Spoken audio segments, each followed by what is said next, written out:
Meu filho me ligava todas as noites para saber se eu estava bem.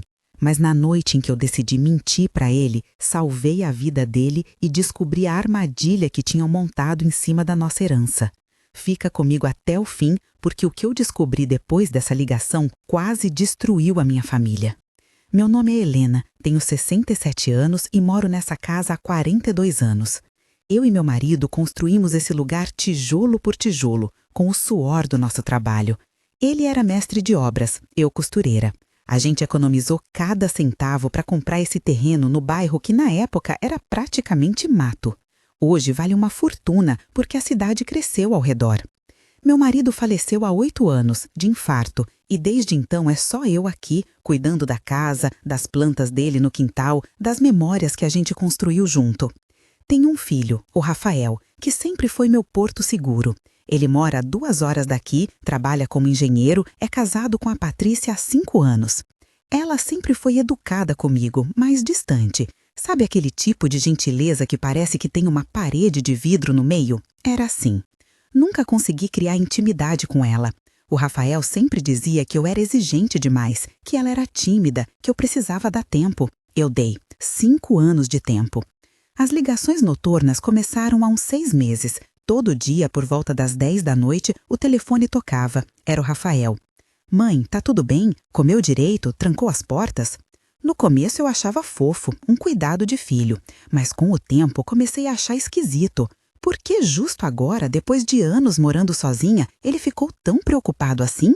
Uma noite perguntei. Ele disse que a Patrícia tinha comentado que eu estava ficando esquecida, que tinha deixado o fogão ligado numa visita deles, que estava repetindo as mesmas histórias. Eu gelei. Nunca deixei fogão ligado na minha vida. E repetir histórias? Gente, eu tenho 67 anos, não 97. Minha cabeça tá boa. Foi aí que a primeira suspeita plantou raiz no meu peito. 2 semanas depois, a Patrícia apareceu aqui em casa sem avisar. Disse que estava passando pela região, resolveu dar uma passadinha. Trouxe um bolo, fez café, ficou toda simpática. Aí, no meio da conversa, ela soltou, como quem não quer nada. Dona Helena, a senhora já pensou em fazer um inventário em vida? Facilita tudo para todo mundo, evita briga depois. Eu disse que não tinha pensado nisso, que a casa era minha e quando eu morresse o Rafael recebia, simples assim. Ela insistiu, disse que conhecia um advogado muito bom que fazia tudo rápido, sem burocracia, que eu só precisava assinar uns papéis e pronto. Falou que o Rafael ficaria mais tranquilo sabendo que estava tudo organizado. Estranhei. Por que o Rafael não tinha conversado comigo sobre isso? Por que ela estava trazendo advogado, fazendo pressão para eu resolver logo? Mas eu não disse nada. Só agradeci pelo bolo e disse que ia pensar. 3 dias depois, o advogado ligou para mim. Eu nem tinha dado meu número para ninguém. Ele se apresentou como o Dr. Marcelo, disse que a Patrícia tinha comentado sobre mim, que ele poderia me ajudar a proteger o patrimônio. Usou essa palavra, proteger, como se alguém estivesse ameaçando. Eu perguntei proteger de quem? Ele desconversou. Disse que era só uma questão de organização, que se eu quisesse ele poderia vir até minha casa no sábado para a gente conversar com calma. Eu disse que precisava falar com meu filho antes. Ele insistiu que não precisava, que era só uma conversa, sem compromisso. Eu desliguei. Aquela noite, o Rafael ligou de novo. Perguntei se ele sabia que a Patrícia tinha trazido assunto de inventário. Ele ficou sem graça, disse que ela estava preocupada comigo, que era só para facilitar as coisas. Eu perguntei por que ele não tinha falado comigo pessoalmente. Ele disse que não queria me preocupar, que sabia que eu não gostava de falar sobre morte e essas coisas. Eu respondi que não gostava mesmo, mas que a casa era minha e enquanto eu tivesse cabeça boa, eu decidia o que fazer com ela. Ele ficou quieto. Depois disse que me amava e desligou. Foi naquela noite que o medo começou a crescer de verdade. No domingo, a Patrícia apareceu de novo. Dessa vez, trouxe o Dr. Marcelo junto. Eu nem tinha confirmado nada e o homem já estava na minha sala, com uma pasta cheia de papéis. Ele começou a falar em termos que eu não entendia. Usufruto, doação com reserva, cláusula de inalienabilidade. Eu pedi para ele falar mais devagar. Ele sorriu com aquele jeitinho de quem acha que está lidando com uma velhinha boba e disse: "É simples, dona Helena. A senhora doa a casa para o seu filho filho agora, mas continua morando aqui até o fim da vida. Aí não tem imposto alto, não tem briga, não tem nada. Todo mundo ganha. Eu perguntei, e se eu precisar vender a casa algum dia? E se eu precisar de dinheiro para uma cirurgia, para uma viagem, para qualquer coisa? Ele disse que precisaria da autorização do Rafael. Eu olhei para Patrícia. Ela estava sorrindo. Um sorriso pequeno, quase imperceptível, mas estava lá. E foi naquele segundo que eu entendi. Não era sobre facilitar nada, era sobre tirar meu controle. Eu disse que ia pensar. O Dr. Marcelo insistiu que o melhor era resolver logo, que quanto mais tempo passasse, mais complicado ficaria. Eu repeti que ia pensar e praticamente empurrei os dois para fora da minha casa. Quando fechei a porta, minhas mãos estavam tremendo. Naquela mesma noite, minha vizinha, Dona Célia, me ligou. Ela disse que tinha visto a Patrícia e um homem de terno saindo da minha casa. Perguntou se estava tudo bem. Eu contei o que tinha acontecido. Ela ficou em silêncio por uns segundos e disse: Helena, cuidado. Minha Prima passou por uma coisa parecida. O filho convenceu ela a fazer doação da casa e depois de 2 anos eles colocaram ela num asilo para vender o imóvel. Senti meu estômago revirar. Eu precisava de ajuda. No dia seguinte, fui no escritório da doutora Sônia, uma advogada que conheci na igreja. Contei tudo. Ela me ouviu com atenção e disse: Helena, não assina nada, nada. Esse tipo de pressão para resolver rápido é o sinal mais claro de que tem coisa errada. Me dá uns dias que eu vou investigar esse Dr. Marcelo. Saí de lá mais aliviada, mas ainda com um nó na garganta. 2 dias depois, a doutora Sônia me ligou. Helena, você precisa ouvir isso com calma. O Dr. Marcelo tem histórico de processos por apropriação indébita. Ele usa essa estratégia de doação em vida e depois manipula os documentos para transferir o imóvel para terceiros. Em um dos casos, a família só descobriu quando tentaram vender e viram que a casa já tinha outro dono no registro. Eu senti minhas pernas bambearem. Perguntei se ele estava agindo sozinho. Ela disse que geralmente tinha um cúmplice dentro da família, alguém que recebia uma parte do dinheiro da venda ilegal. Não precisei perguntar quem era. Se em algum momento da sua vida você também já sentiu que alguém da própria família estava tentando te tirar o que é seu, comenta aqui embaixo com a palavra armadilha e me diz de que cidade você está me ouvindo. Assim eu sei que não estou sozinha e você também não está. E se quiser acompanhar até o fim o que vai acontecer comigo depois dessa descoberta, se inscreve no canal agora e continua comigo nessa história. Naquela terça-feira, por volta das 9 da noite, meu telefone tocou. Era o Rafael, mas dessa vez não era a ligação de sempre. Ele disse que estava vindo me buscar, que a Patrícia tinha contado que eu estava confusa, que tinha topado fazer a doação, mas estava arrependida, que estava dizendo coisas sem sentido. Ele disse que ia me levar para o hospital para fazer uns exames, ver se estava tudo bem com a minha cabeça. Eu senti o sangue gelar, entendi na hora. Eles iam me internar à força, iam dizer que eu estava senil, iam me tirar daqui.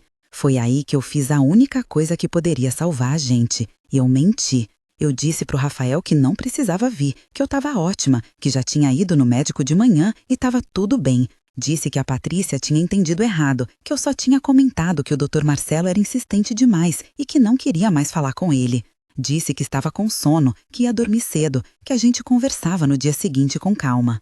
Ele hesitou, perguntou se eu tinha certeza. Eu disse que sim, que ele podia ficar tranquilo. Ele disse que me amava. Eu disse que também amava e desliguei.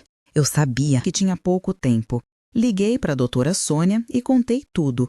Ela disse: Helena, eles vão tentar de novo. Provavelmente vão aparecer aí com o Rafael amanhã cedo para te pegar de surpresa. Você precisa de provas. Perguntei como. Ela disse para eu gravar qualquer conversa que tivesse com a Patrícia ou com o Dr. Marcelo, que era legal gravar em defesa própria. Me ensinou a usar o gravador do celular. Na manhã seguinte, por volta das 7, bateram na minha porta. Era a Patrícia, sozinha. Ela entrou sem pedir licença, foi direto ao assunto. Disse que o Rafael estava preocupado, que eu estava dificultando tudo, que se eu não assinasse os papéis logo, eles iam ter que tomar uma atitude. Perguntei que atitude. Ela disse com aquela voz fria: interdição, Helena. A senhora vai perder o direito de administrar seus próprios bens. E aí, quem decide sou eu e o Rafael. Melhor assinar por bem do que por mal. Meu celular estava gravando no bolso do avental. Eu perguntei: E o que você ganha com isso? Ela riu, uma risada curta, amarga. Ganho? Eu ganho a chance de finalmente ter o que eu mereço. Você acha que eu casei com o Rafael por quê? Para ficar ouvindo histórias sobre como vocês construíram essa casa, como foi difícil, como você é guerreira? Eu não aguento mais. Essa casa vale quase 2 milhões. Eu e o Rafael vamos vender, pegar o dinheiro e você vai morar num lugar adequado para sua idade. Eu senti uma vontade de gritar, de chorar, de expulsar ela dali, mas respirei fundo. Perguntei, o Rafael sabe disso? Ela deu de ombros. O Rafael sabe o que eu deixo ele saber. Ele confia em mim e confia no Dr. Marcelo, que, aliás, está esperando lá fora no carro com os papéis. Você assina hoje ou amanhã a gente volta com uma equipe médica e um oficial de justiça. Foi nesse momento que a porta se abriu. Era o Rafael. Ele estava pálido, com os olhos vermelhos. Olhou para Patrícia, depois para mim. Disse com a voz tremendo. Eu ouvi tudo. Patrícia ficou branca. Tentou falar, disse que eu tinha entendido errado, que ela estava nervosa, que não era nada daquilo. Mas o Rafael levantou a mão pedindo silêncio. Ele disse que tinha desconfiado desde a ligação da noite anterior, que achou estranho eu ter dito que estava tudo bem, porque eu nunca falava assim quando estava realmente bem, que tinha voltado de madrugada para a cidade, dormido num hotel perto daqui e chegado cedo para me ver, que tinha visto o carro do Dr. Marcelo estacionado na rua e resolveu entrar sem fazer barulho. Ele olhou para Patrícia e disse, sai da casa da minha mãe, agora. Ela tentou argumentar, disse que ele estava sendo manipulado, que eu tinha inventado tudo, mas eu tirei o celular do bolso e apertei play. A voz dela ecoou pela sala. Essa casa vale quase 2 milhões. Eu e o Rafael vamos vender, pegar o dinheiro e você vai morar num lugar adequado para sua idade. O silêncio que caiu foi pesado como chumbo. Patrícia saiu sem dizer mais nada. O Dr. Marcelo, que tinha entrado atrás dela, também recuou. Rafael ficou parado na sala, olhando para as próprias mãos. Depois olhou para mim e disse, por que você não me contou antes? Eu respondi, porque eu tinha medo que você não acreditasse em mim, que achasse que eu estava ficando louca, igual ela estava dizendo. Ele se ajoelhou na minha frente e chorou. Chorou como eu não via desde que ele era criança. Pediu perdão por não ter percebido, por ter duvidado, por ter deixado que fizessem isso comigo. Eu segurei o rosto dele e disse, você é o meu filho. Eu menti para você naquela noite porque sabia que se você viesse, eles iam te usar, iam fazer você assinar alguma coisa, iam te colocar no meio da armadilha. Eu tinha que te proteger, mesmo que doesse. Nos dias seguintes, a doutora Sônia me ajudou a registrar um boletim de ocorrência contra o Dr. Marcelo e a Patrícia por tentativa de estelionato e coação. O Dr. Marcelo foi investigado e acabou perdendo a licença para advogar. Patrícia e Rafael se separaram 3 meses depois. Ele voltou a morar aqui comigo por um tempo até se reerguer. 1 mês depois da separação, Rafael começou a entender a dimensão do que tinha acontecido. Ele foi atrás dos documentos que a Patrícia tinha guardado e descobriu que ela tinha feito cópias da escritura da casa, tinha tirado fotos dos meus documentos pessoais e tinha até tentado abrir uma conta conjunta no banco usando o meu nome. Quando ele me mostrou tudo isso, eu senti um calafrio. Se eu tivesse assinado aqueles papéis, se eu não tivesse mentido naquela noite, tudo isso teria dado certo para eles. O Rafael passou a frequentar terapia. Disse que precisava entender como tinha sido tão cego, como tinha deixado que manipulassem ele daquele jeito. Eu ia junto nas sessões às vezes quando a terapeuta pedia. Foi num desses encontros que ele me disse, mãe, eu sempre achei que te proteger era ligar todo dia para saber se você tinha comido, mas proteger você de verdade era te ouvir quando você dizia que alguma coisa estava errada. Aquilo me partiu e me curou ao mesmo tempo. 3 meses depois, a casa continuava sendo minha, mas agora com uma diferença. Eu não tinha mais medo de perder ela. Fiz questão de atualizar meu testamento, registrei tudo em cartório com a doutora Sônia como testemunha, coloquei cláusulas que impediam qualquer venda ou transferência sem a minha expressa autorização enquanto eu estivesse viva e lúcida. O Rafael apoiou tudo. Disse que nunca mais ia deixar que ninguém usasse o nome dele para me prejudicar. Nessa época, a dona Célia começou a trazer outras vizinhas para conversar comigo. Mulheres mais velhas que tinham passado por coisas parecidas, que tinham sido pressionadas por filhos, noras, genros, que tinham quase perdido suas casas, seus patrimônios. A gente formou um grupo informal de apoio. Nos reuníamos aqui em casa todo sábado de tarde, tomava café, comia bolo e cada uma contava sua história. Algumas choravam, outras riam de nervoso, mas todas saíam dali um pouco mais leves. Foi numa dessas tardes que conheci a Lourdes, uma senhora de 72 anos que tinha perdido a casa para a filha e o genro depois de assinar uma procuração que ela não entendia. Ela morava num quarto alugado agora e recebia uma pensão pequena. Ouvi a história dela e senti uma raiva profunda. Perguntei se ela tinha guardado algum documento, alguma prova. Ela disse que sim, que tinha uma cópia da procuração e umas mensagens. Liguei para a doutora Sônia na mesma hora. Nos meses seguintes, a doutora Sônia conseguiu reverter a situação da Lourdes. Foi um processo longo, com audiências, perícias, mas no fim ela recuperou a casa. Quando ela voltou a morar lá, fez uma festa e me convidou. Foi uma das tardes mais bonitas da minha vida. Ver que aquela mentira que eu tinha contado para o Rafael não só tinha salvado a gente, mas tinha aberto um caminho para ajudar outras mulheres, me deu um propósito que eu não sabia que estava procurando. 6 meses depois do dia em que menti para o meu filho, eu estava numa vida completamente diferente. O Rafael tinha conhecido uma moça nova, a Júlia, que trabalhava como professora e que me tratava com um respeito que eu não sentia há anos. Ela vinha aqui em casa, ajudava a cuidar do jardim, conversava comigo sobre livros e sobre a vida. Não tinha pressa, não tinha interesse, só tinha vontade de estar perto. Eu aprendi a não ter medo de gostar dela. A casa continuava sendo minha, o jardim que meu marido plantou continuava florindo, as paredes ainda guardavam as memórias de 42 anos de luta e amor, mas agora, além disso tudo, a casa guardava também a lembrança de uma noite em que uma mentira salvou uma vida e guardava a certeza de que eu tinha feito a escolha certa. Hoje, quando o Rafael me liga de noite, a conversa é diferente. Ele não pergunta se eu tranquei as portas ou se comi direito. Ele pergunta como foi meu dia, o que eu pintei, se a Lourdes está bem, se o grupo de sábado foi bom. E eu conto tudo, porque agora eu sei que ele está me ouvindo de verdade. Aprendi que mentir nem sempre é errado. Às vezes, mentir é a forma mais pura de proteger quem a gente ama. Aprendi que dignidade não se negocia, que casa não é só tijolo e cimento, é história. Aprendi que ser mãe não é deixar que pisem em você para manter a paz. Ser mãe é saber a hora de dizer não, de erguer a voz, de gravar uma conversa, de ligar para o advogado, de mentir quando a verdade pode destruir quem você ama. Se essa história conversou com alguma dor sua, se você já teve que escolher entre ser boa e ser respeitada, escreve aqui nos comentários, começando com a palavra dignidade, e me conta de qual cidade você está assistindo. Quero saber que não estou sozinha.